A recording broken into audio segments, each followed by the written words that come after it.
Thank you very much.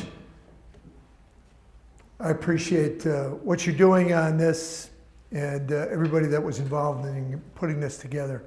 This is something that's extremely important, and before I talk very, very briefly about the federal perspective or what's going on in DC, I just want to add a little bit on my own history as a veteran.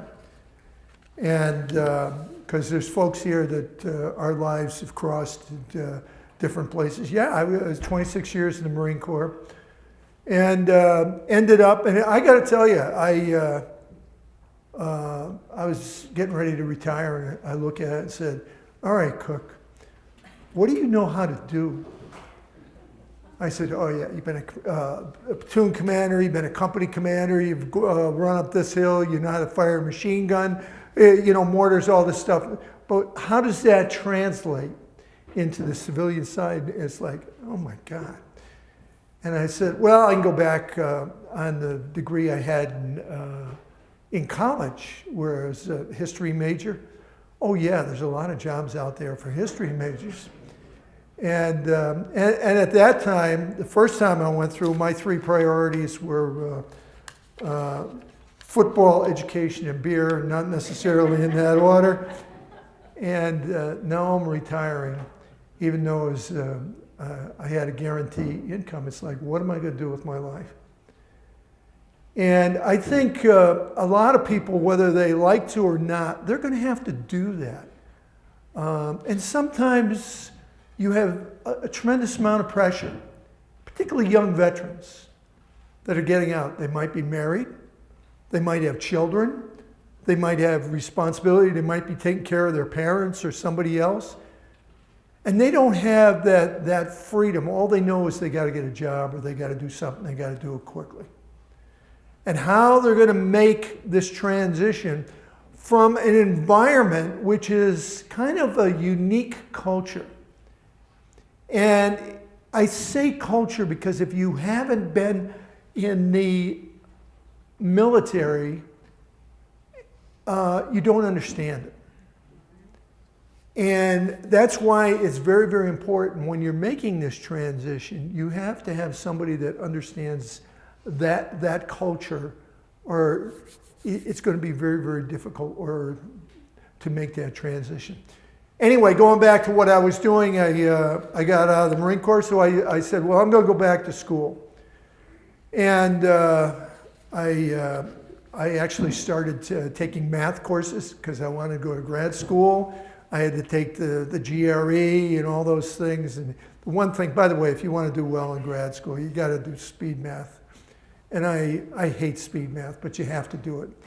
And you know, if you know 8th grade math, you'll do well, and it's kind of always beware of subjects like calculus and things that Ray Wolf was always very, very good at. And it's what's the old saying?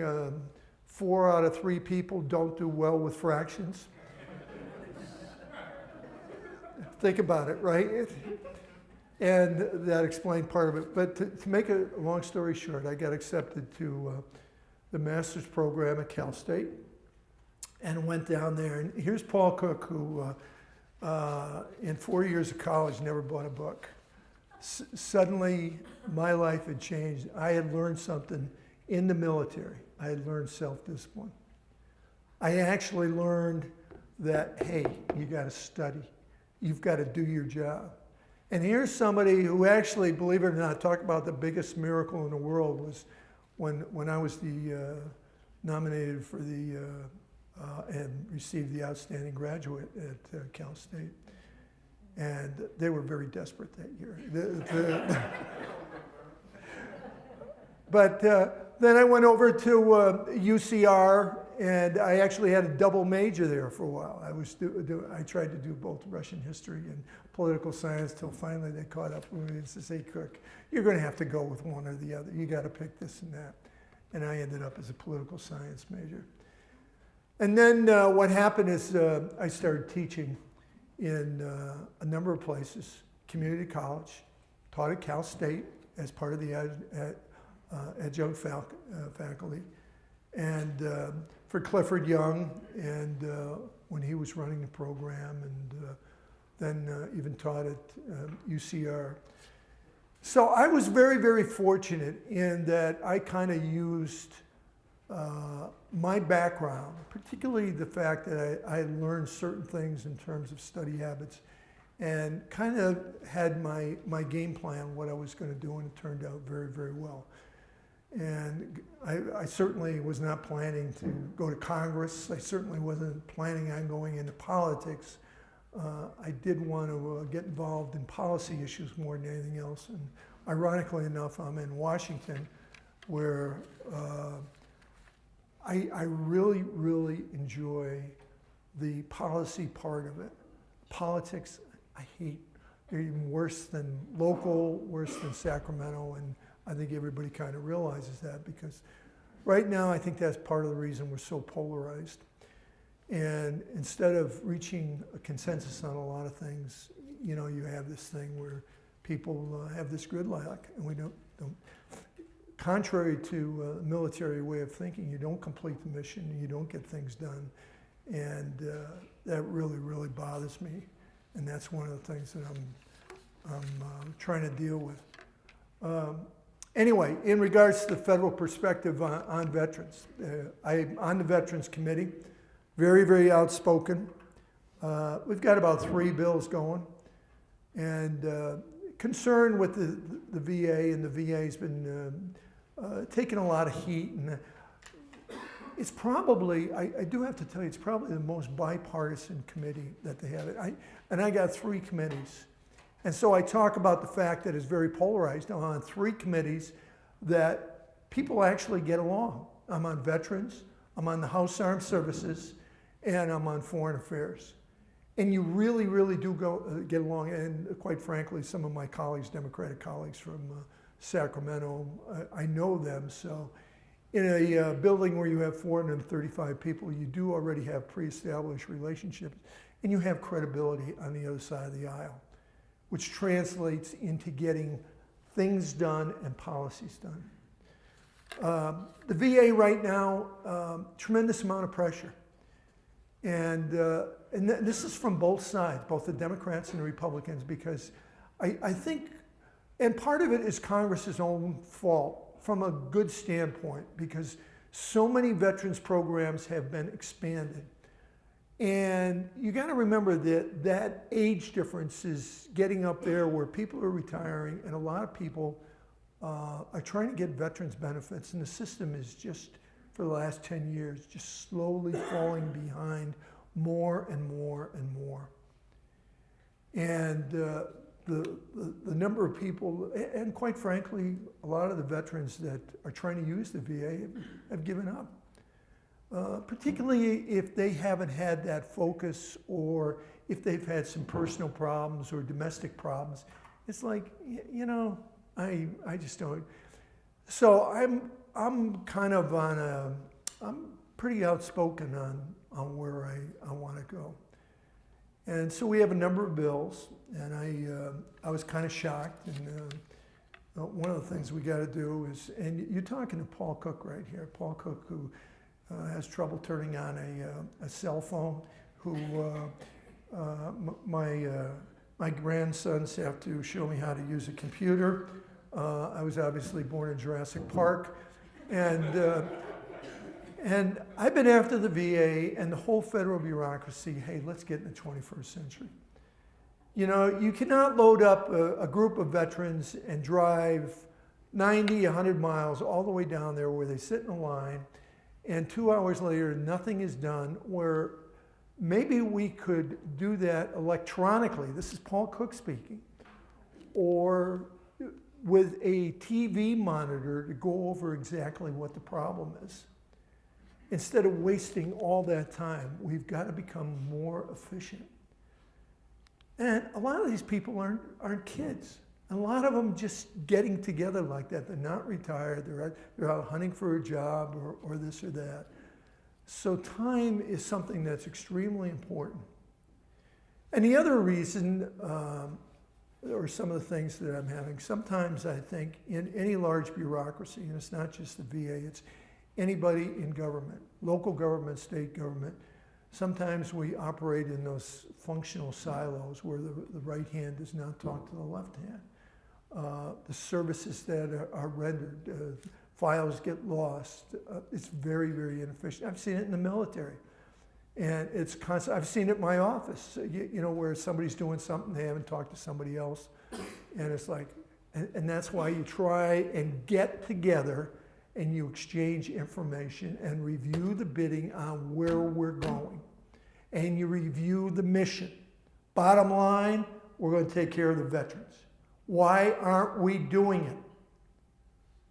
Following reasons, and here's how we can fix it. Now, I'm a big boy and I'm not afraid to rock the boat. And, you know, I'm very passionate. Some of my legislation in the past has been about Vietnam veterans. I are one.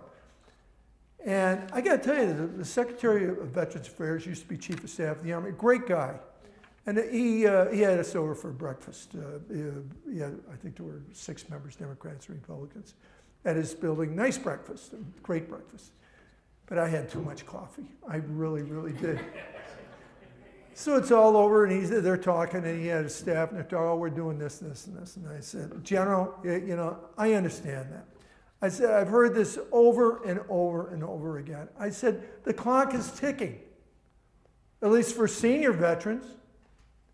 I'm a Vietnam veteran. I'm 70 years old. In 5 years, I'm going to be dead, or 10 years, I'm probably, you know, my wife is collecting the insurance, and she's already checking the annuities on her right now. No, I'm exaggerating a little bit, but she's really, really good about that. But I get up in the morning and she has a mirror in front of my mouth to make sure I'm breathing. But that's a fact of life. And a lot of these people have injuries from war where, because the system has been flooded, it's not being taken care of. A lot of people have dropped out. They're homeless. I tell you, one of I went through Skid Row down in LA. It is sad. I mean, absolutely. And I don't know how many were veterans, but I talked to a few of them, and they said, yeah. And I think they were kind of, when you start asking them, and they can describe the unit that they're in or what service, you know, okay, here we go. And then I'm there, all right, do you know what a DD-214 is? You know, and you start going that route. And oftentimes, I'm always after people, not just the veterans that are coming in, but the people that talk to the veterans, that some of these touch points are extremely important. Because you have that cultural breakdown sometimes.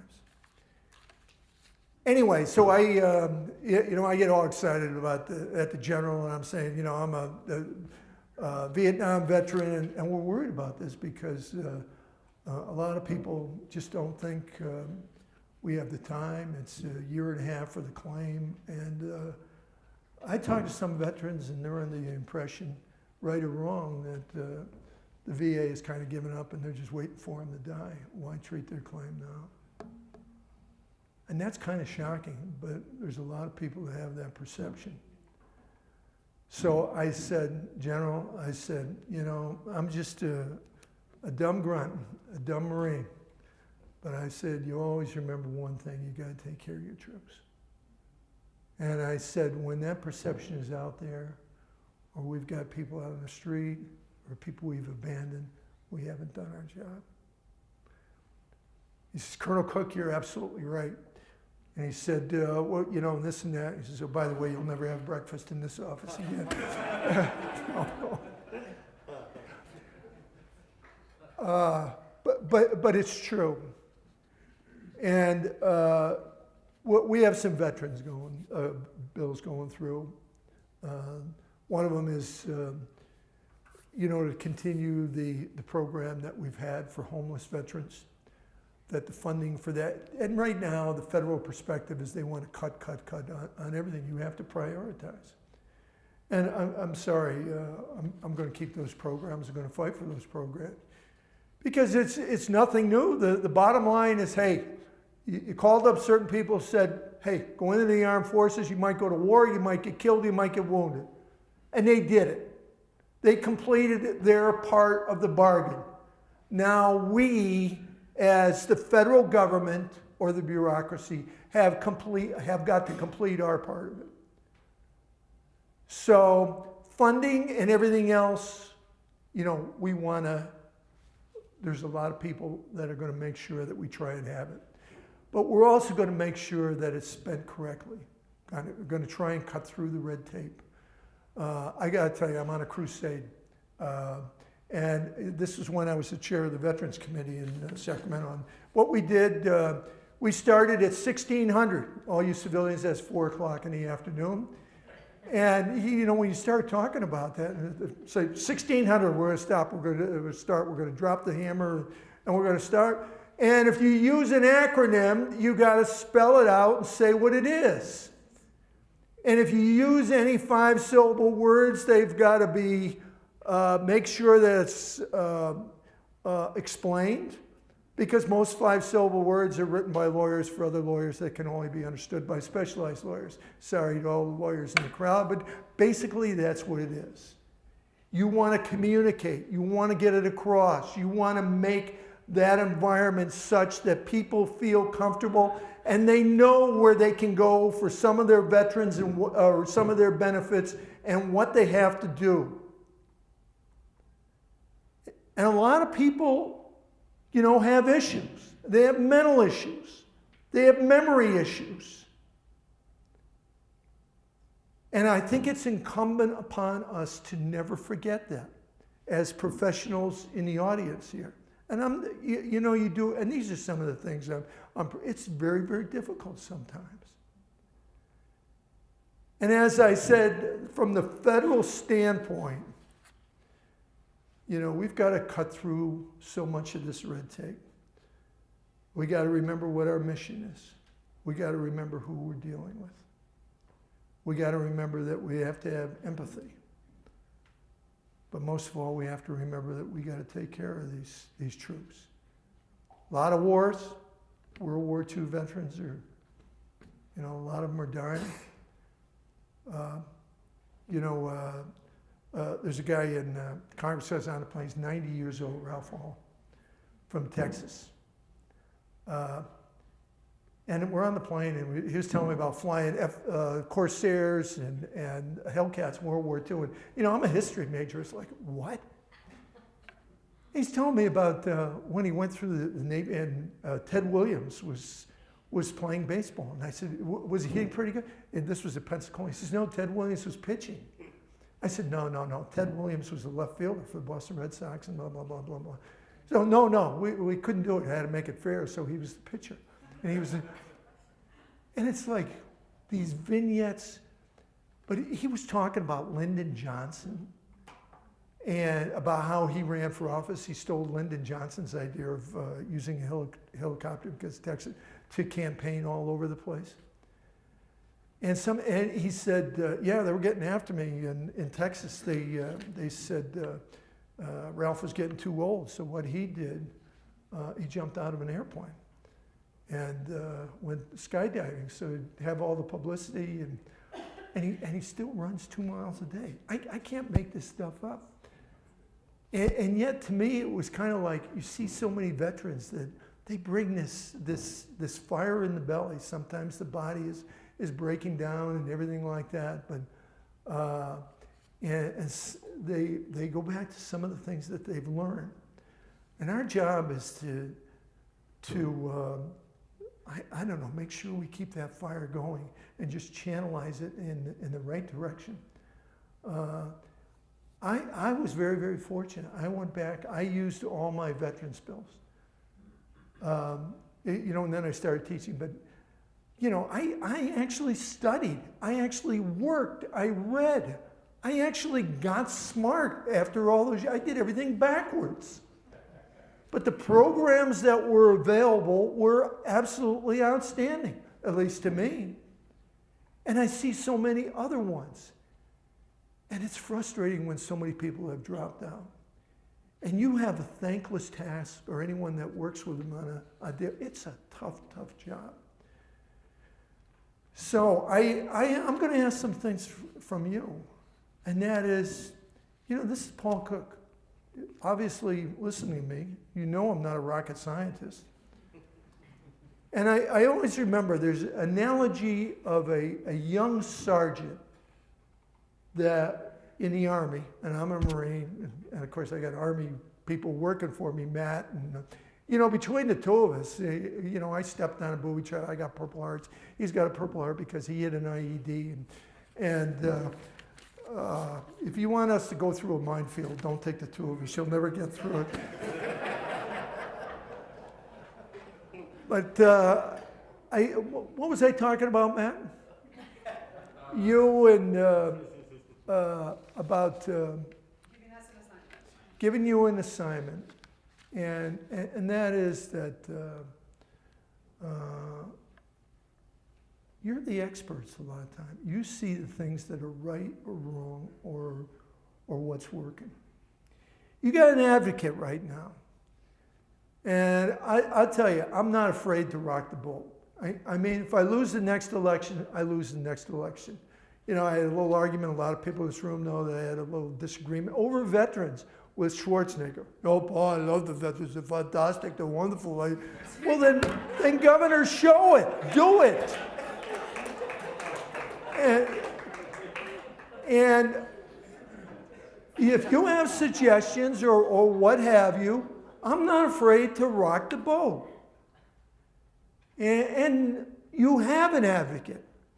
There's 435 congressmen. There's Republicans, there's Democrats, there's even independents.